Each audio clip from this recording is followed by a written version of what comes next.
So let's just talk a little bit more about your knitting, since you're a knitter too, and we're knitters, right, on the vlog. So why don't you tell people what your favorite thing is to knit? Would it be shawls because you like to do the pins, or is it socks or sweaters? No, mostly scarves, I would say. I wear lots of scarves, and I wear lots of scarves from different artists. I found that, technique, actually, I found that like in particular item, it's called felting. Oh, right.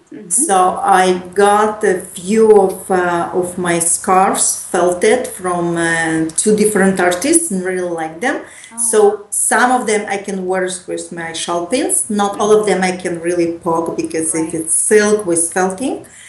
So I would say I wear more scarves than shawls. But what I like to knit is more like sweaters, cardigans, things like that. Yeah, I started a vest like more than a year ago. I have not finished yet. I'm like an very experienced knitter. I believe I started, I was like in grade 3 and I was like 9 years old. Yeah, I was going to ask when you started. Someone showed me. And then I got home, and it's amazingly, it's not really common, but all my creativity when I was a child I was inspired and taught by my father, not by my mother. Oh, wow, that's interesting. Yeah. It's interesting. It's unusual. So when he saw me just, I didn't have any knitting needles, so I just got my father's nails really long. So that is like, wait, I'm gonna make you a pair. Well, I was born in Ukraine, so I don't think it was really easy to get to some store and buy that. I don't remember, I was 9 years old, but he made me a pair with very beautiful,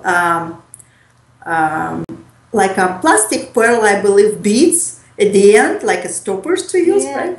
So that's how I started. I was 9 years old, and then I remember that I was 11. I had my own hat and my own scarf, and then how I just moved on. Yeah.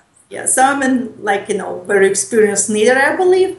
Somehow I stopped since I immigrated to Canada. I just didn't feel a need for that. But then I knitted a lot for my girls. I have teenager girls now. Now they don't wear my stuff, but I used to knit a lot for them. I even knitted for their Build-A-Bear clothes, right? Oh, right. That's great. I knit. I have a daughter who's 11, and I knit for her Barbies too. So. Oh. It's a lot of fun, yeah. And you can actually make your project. It's like within 1 hour or two, right? So yes, right. Exactly. Not too big of a commitment. Yeah. Do you have any knitting disasters you can share with us? Knitting disasters? Like a sweater that didn't turn out, or... I made a few disasters to my father, trying to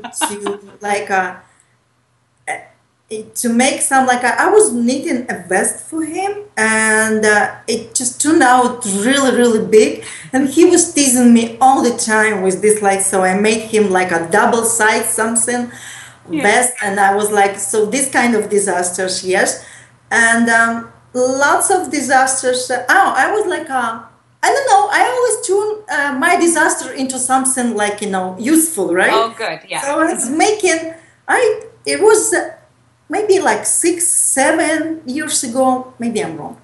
It was a very fashionable trend, one winter poncho. You remember that? Oh, yes, I remember.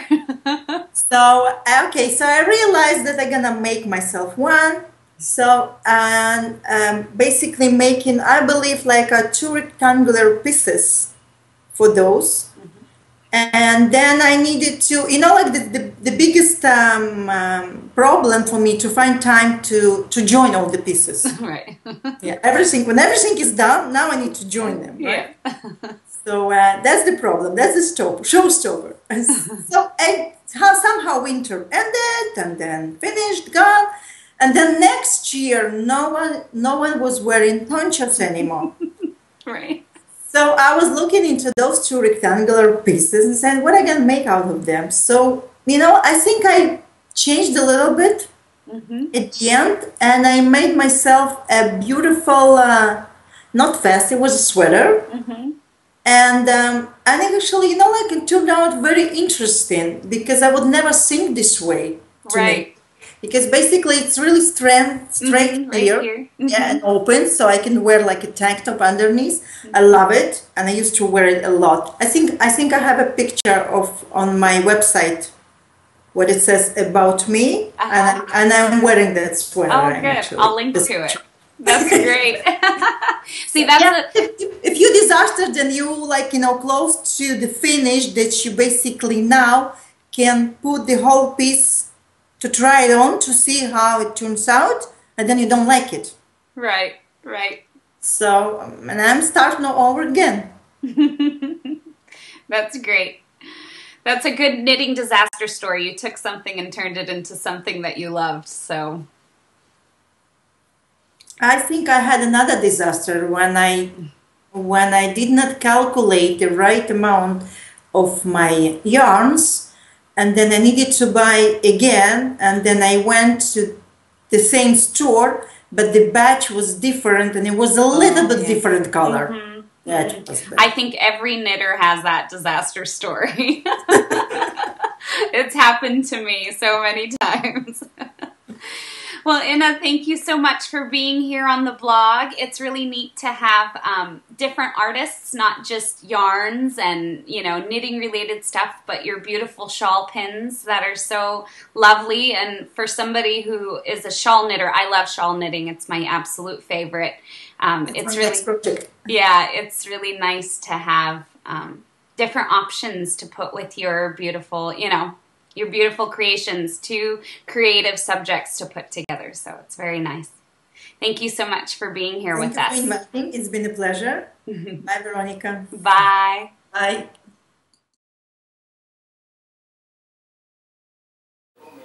Booyah.